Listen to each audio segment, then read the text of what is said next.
Hey book nerds, do you like vampires? Today we're diving into the fascinating and often overlooked queer history of vampires in literature. I'm publishing a queer vampire book on Halloween, and I've had many a hater comment, "Ugh, these gay vampire books, I remember when vampires weren't gay and were cool." And that got me thinking. Plot twist, and really with no surprise to anyone, I found out through research that vampires have always been pretty gay. Vampires have been depicted as symbols of desire, outcasts, and rebels throughout the centuries, but what many people don't recognize is that vampires are also deeply connected to LGBTQ issues and have been used as allegories for queer identity in literature. Let's break it down from classical vampire stories like this one to modern day queer authors.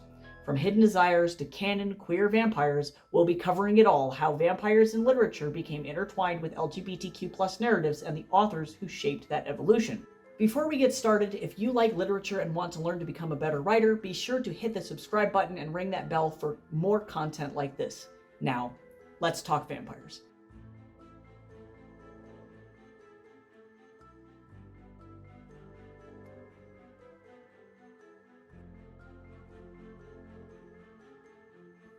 Vampires in early literature have often been used as metaphors for forbidden or hidden desires, which is particularly resonant with LGBTQ people, especially during times when queerness was criminalized.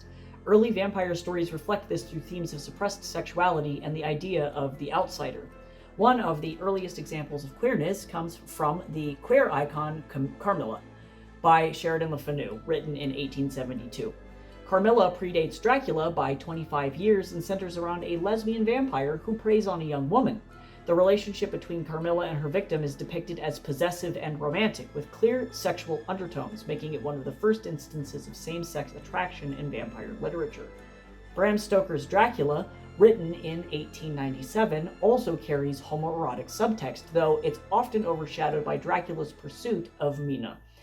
However, the early chapters featuring Jonathan Harker in Dracula's castle are charged with an undeniable tension. Dracula's affectionate and possessive interactions with Harker suggest a deeper and more intimate connection. Many believe that this reflects Stoker's own repressed desires. As a closeted gay man in Victorian England, Stoker might have used Dracula to explore these themes of forbidden love and desire. The vampire, as both a predator and a lover, becomes an allegory for Stoker's own struggles with his sexuality in a society that rejected it. In both Carmilla and Dracula, vampires are more than just monsters. They're symbols of hidden desires and social transgression, making these stories pivotal in queer literature history.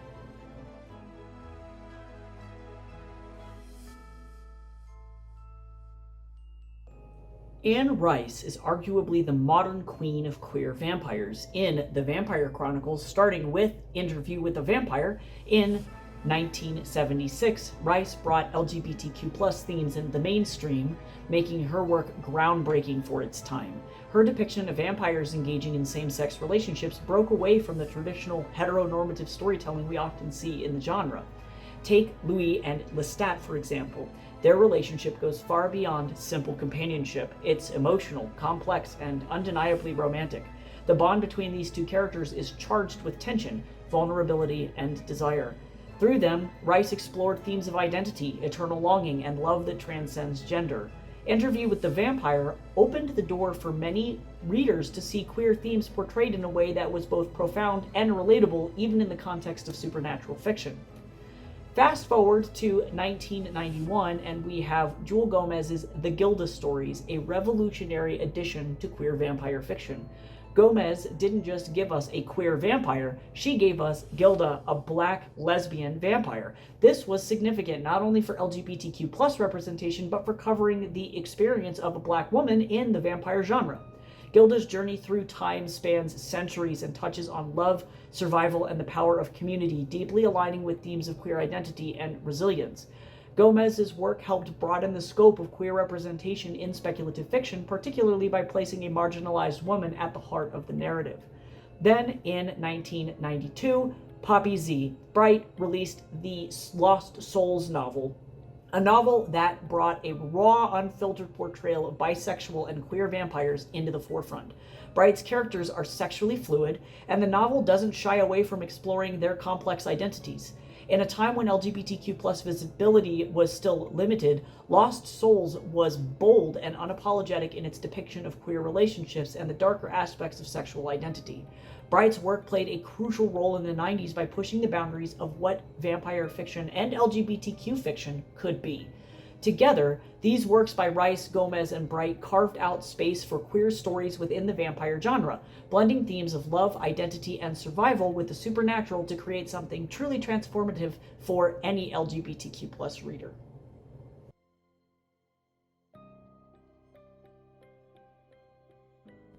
Let's talk about some canon queer vampire characters in literature and media. First up, The Hunger by Whitley Strieber. The protagonist, Miriam, is a bisexual vampire who has relationships with both men and women. Her bisexuality is central to the story's exploration of love and immortality. The 1983 film adaptation starring David Bowie and Catherine Deneuve solidified Miriam as a queer vampire icon, showcasing her relationships and cementing her role in LGBTQ+ history. The Hunger is a must-read if you're into vampires with layered, complex identities. Moving forward to HBO's True Blood, based on Charlaine Harris's Sookie Stackhouse series. Vampires like Eric Northman and Pam are openly sexually fluid. Their relationships and experiences reflect broader queer themes, with vampires serving as a metaphor for marginalized communities. This inclusion of fluid sexuality and gender identity, both in the books and the TV show, made True Blood a pioneer in bringing LGBTQ+ vampires into mainstream pop culture. An honorable mention, of course, goes to Dead Collections by Isaac Fellman, which stars a trans-masked vampire named Soul stuck in the middle of his transition. The book is horribly relatable and an absolute must-read.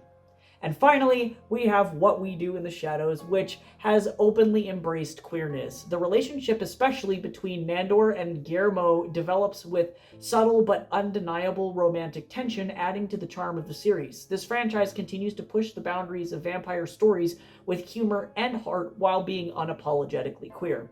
Whether it's through overt relationships or subtext, vampires have become symbols of LGBTQ+ representation in all forms of media.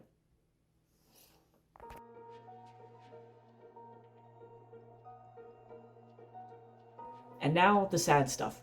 Vampires have long been portrayed as outcasts, and that role has made them powerful allegories for marginalized groups, especially LGBTQ+ individuals. Often, vampires are depicted as hiding their true nature, living in secret and fearing societal judgment if they're ever exposed. This mirrors the experiences that many queer people have faced, forcing to conceal their identities for fear of rejection or persecution.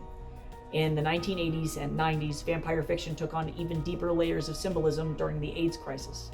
During this time, LGBTQ+ communities were heavily stigmatized, often treated as dangerous or even villainous. Vampires in literature and film became symbolic of this crisis, reflecting society's fear and vilification of those seen as different. Much like the spread of vampirism in these stories, the fear of contagion was a significant part of how society viewed AIDS. This created an atmosphere of isolation and paranoia for LGBTQ+ individuals, something that resonates deeply with the image of the vampire, forever othered and misunderstood. The use of vampires as allegories for queer identity not only highlights the historical challenges faced by the LGBTQ+ community, but also shows how fiction can reflect society's darkest fears and prejudices. From Carmilla to What We Do in the Shadows, vampires have long been a vehicle for expressing queer themes. Whether as allegories for hidden desires or as openly queer characters, vampires in literature continue to be an important part of LGBTQ+ representation. If you're a fan of queer vampires, let me know who your favorites are in the comments below. Want to read a brand new queer vampire book inspired by Dungeons & Dragons? You can check out my newest book, King of Dust, available on Amazon and in my Ko-fi store tomorrow.